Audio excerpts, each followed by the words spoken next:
was a thoroughly inspiring event. There were three very different stories of businesses that are innovating in ways through design to really enhance their business practice, and seeing the kind of growth that they've managed to achieve by utilising design is particularly in the current financial climate very inspiring. I think for me the key thing I'll take away is the way that each business was talking about the way that their leadership and management style and organisational development has been enhanced. Leadership and Management Wales is all about advocacy and information around leadership and management development, and this is a really innovative way of approaching the development of those skills for the benefit of the design industry and for the benefit of the businesses. So it's like a perfect situation where everybody comes away with something. Yeah, no, I learned a lot about design, and particularly, and it sounds quite obvious because of the title of the event, but how that can be integrated into businesses very seamlessly. So it wasn't that the two things were particularly different, it's that they would come together and produce something altogether different in the end. The diversity that design can have. So you had three completely different businesses, but the common thread that ran through them, if you like, for me, was the way that they could take design in its broader sense and apply that kind of design thinking and that creativity and that open-endedness of some of the questions that it asks to really make a difference to their business and impact on the bottom line. That's what it was about today. I thought the selection of three people were very good. I got the sort of from the butcher particularly a sort of very human scale sort of sense of how design fits in with his business, which I thought was very positive. I think it was a phrase that the butcher, was it Sean? Sean, yeah. Used, where he talked about design setting up expectations. And I thought that you hear so much in design. I mean, I've had over 25 years in design. I mean, it's just hearing something sometimes that just sort of resonates. And it's that sort of design, creating an expectation. That's what I'm taking away from it.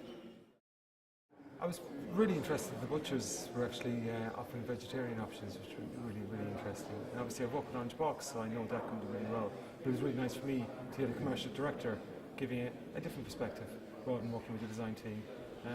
I found it very interesting. I always like listening to companies speaking about design, so it was just good to hear companies speak about design and also have the range of companies from obviously quite a small company like a butcher to a larger company like Orange Box. So I just enjoyed it. I suppose I'm passionate about design anyway, so it was just nice to hear other people speak about it. I think for me, what I got out of it is that although we're all different, we all have fundamental values. That's what really came across strongly.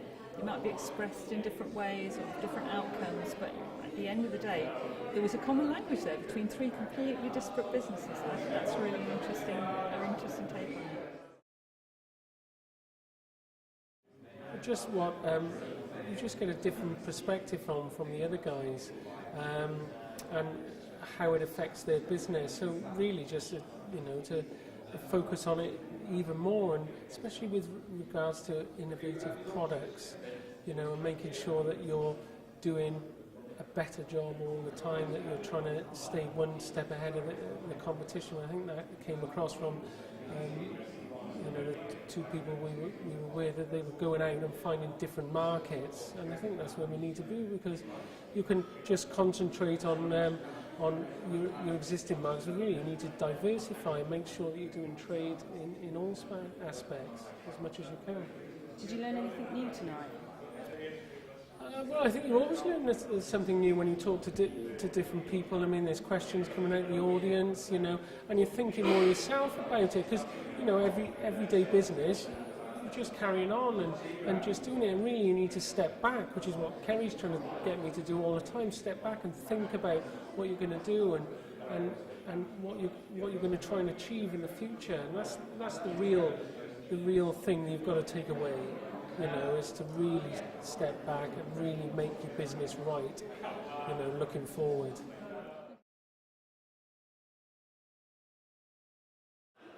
I thought it was very interesting. Just the whole initiative that you're trying to run, I think, is good for Wales as a country. For the company, I think it was quite interesting to see how smaller businesses look at design and how it can help them too. And I think we always need to be open-minded about not necessarily always thinking too big.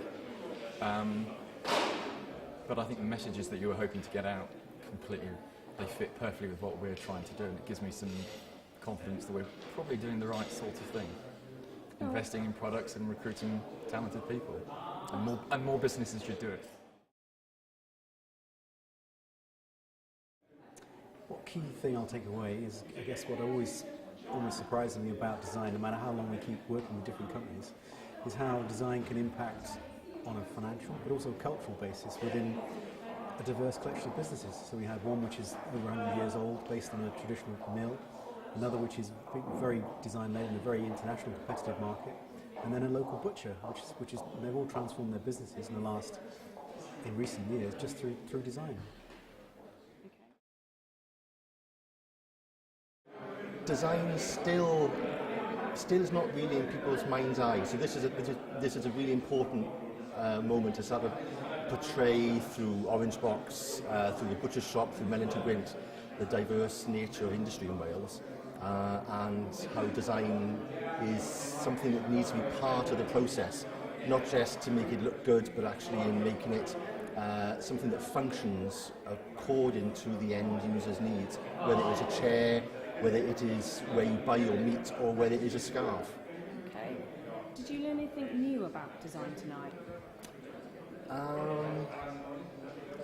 I learned from the butcher, I forgot the name, Douglas Willis, that design still is something that can scare people. I still don't think in Britain we get design. If you go onto the continent, design is everywhere. It's accessible. It doesn't matter if you spend £1,000 or £1. It's actually designed according to its end use. I think we still get concerned, put off, scared by design. But it's nice to see people like Douglas Willis, the butcher, is actually taking design on board to give themselves a 40% growth in turnover. So that's something which I take away. It's also, though, that I was fascinated in Scotland, in Glasgow, when Alfa Romeo, a company with the huge prestige and heritage they've got, went to Harris Tweed, and just for the Alfa Romeo dealerships in Glasgow, fitted out the interiors with Harris Tweed. So you had two heritage elements. We've got a huge heritage here in Wales of product development, manufacturing. The design part, I still think, needs to come on. So I think maybe people like Melon to Gwent, could they design something for Orange Box?